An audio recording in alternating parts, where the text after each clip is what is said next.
We continue with We continue with indirect taxes. So today we're going to tax and elasticity. When we talk about elasticity, we're talking about the degree of responsiveness between the quantity demanded of a product as a result of a change in price, or the degree of responsiveness between the quantity supplied of a product as a result of a change in price. So whatever happens with taxes, in as much as government has imposed tax, it is expected that the price of a product increases. That is the bone of contention. As soon as government increases or imposes tax, it is expected that the price of a product will change. So who now bears the burden? That is what we need to know. Who takes the incidence of tax as soon as there is imposition of tax? Get the point here. Who bears the burden on tax? Who bears the incidence of tax as soon as there is government imposition of tax? So price and elasticity. The amount of tax that falls on consumers rather than producers depends on the elasticity of demand and supply. So both producers and consumers, they are the ones that decide the market forces of demand and supply. So we don't have a product without producers and consumers. So as soon as a tax is charged, if consumers are going to bear the whole incidence, it will be as a result of elasticity, because elasticity is the degree of responsiveness between demand, supply, and price. So as soon as that tax is charged by government, the indirect tax is charged by government, it means producers have to increase the price of their products. That is the excess of tax. So when producers increase the price of their products, is it going to be solely on the shoulder of consumers, or they're going to share it both? They're going to share it. So no, we wouldn't know until we understand elasticity. So that's what I said. I wrote here that the amount of tax that falls on consumers rather than producers depends on the elasticity of demand and supply. So both demand and supply elasticity will decide or determine if the tax burden or the tax incidence is on consumers. So what is the situation that will make the tax incidence be on the shoulder of consumers, or the tax incidence on consumers? So the situation, the demand of the product is perfectly priced inelastic. When we talk about perfectly priced inelastic, it means there's no significant change. There's no significant change in the quantity demanded as a result of a change in price. That means our PED is 0. Do we get perfectly inelastic here? The PED is what? 0. It means there's no change as soon as the price changes. So one of the reasons why we could have a PED equals to 0 is that the product doesn't have a substitute. We talked about this in the conditions of elasticity when we were doing our price elasticity of demand. One of the reasons why we could have a perfectly inelastic demand is because the product does not have a substitute. So it means whatever the price is, we don't have any other choice than to buy.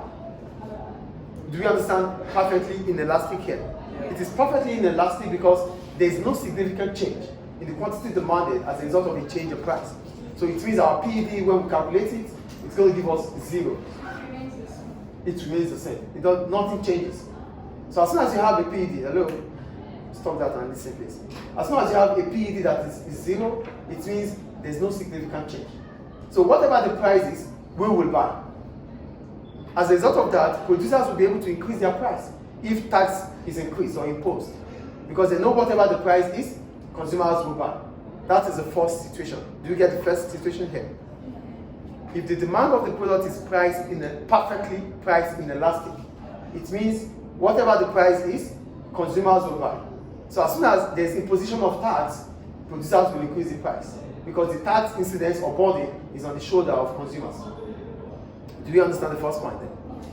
The second situation, the supply of the product is perfectly elastic. If it is perfectly elastic, it means there's a significant change to infinity. That means there's a significant change as a result of a change in price in the quantity supplied. So if producers continue to produce more when the price increases, it is perfectly elastic. Based on the law of supply, the higher the price, the higher the quantity supplied. That is the law of supply, right? So it means producers only want to supply when they are sure that they're going to make more in terms of revenue. So if the supply is perfectly elastic, it means they are willing and able to supply more because consumers will pay. So both situations will bring about consumers paying the tax burden. A perfectly inelastic demand, a perfectly elastic supply means consumers will be the one to bear the tax burden. Do we understand the situation or not? Yeah. Yes.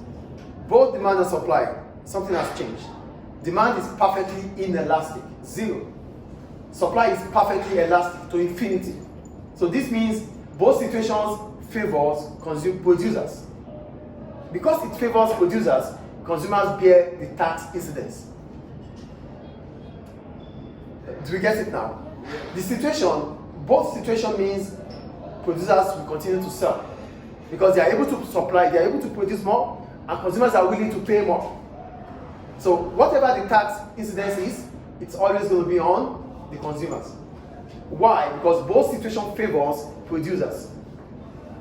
Do we get it? So based on the graph now, with imposition of tax, on both situations, the tax revenue for government will be paid by consumers.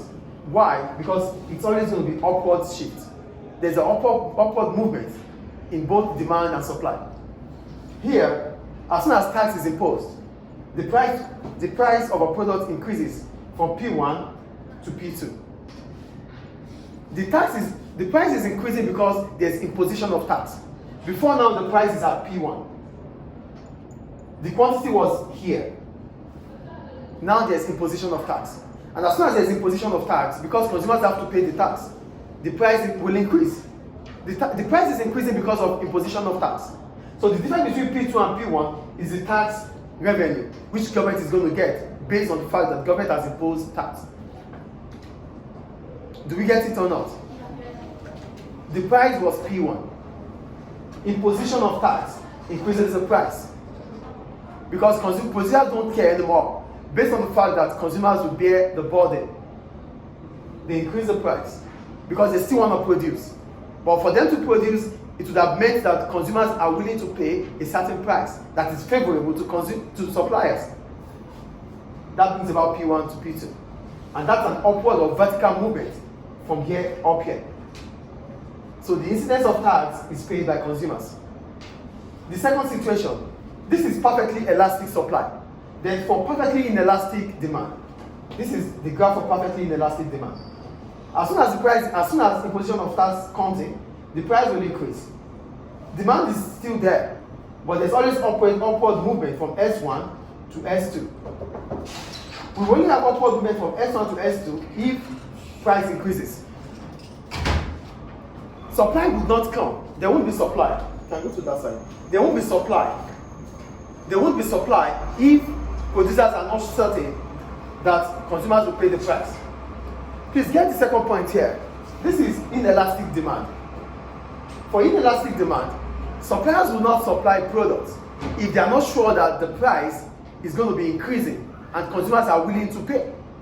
Consumers will be willing to pay only if the demand for the product is price inelastic or perfectly inelastic. In this type of situation, we have the curve representing a perfectly inelastic demand. The price will move upward, supply will increase before the price can move. If producers are not sure that there's going to be an increase in price, they would not supply more. Because supplying more will result into cost of production increasing. So both situations this situation is perfectly elastic, this situation is perfectly inelastic for demand and for supply. The graph here represents a perfectly supply curve. The graph here represents a perfectly inelastic demand curve. Both situations means producers are favorable, producers are advantaged.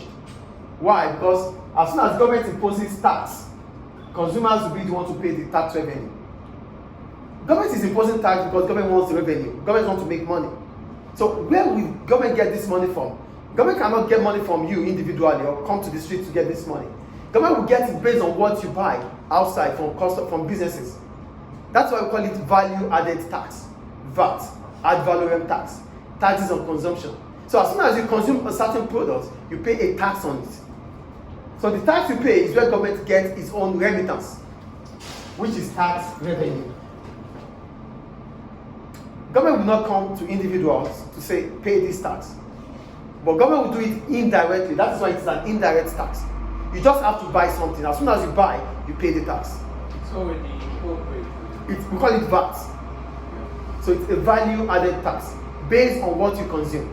So you wouldn't, there's no way you want to do it without paying the tax, because the price of the product you're buying has increased. If the product you're buying is an important product that you cannot stop or you cannot do without buying, it means you're going to buy it. As soon as you buy, you pay the tax. If producers are supplying more, it's because consumers are willing to pay more. Nobody supplies goods if the price is less. That is why we have the law of supply. The higher the price, the higher the quantity supplied. The lower the price, the lower the quantity supplied. Producers they have the disincentive motive when it comes to prices.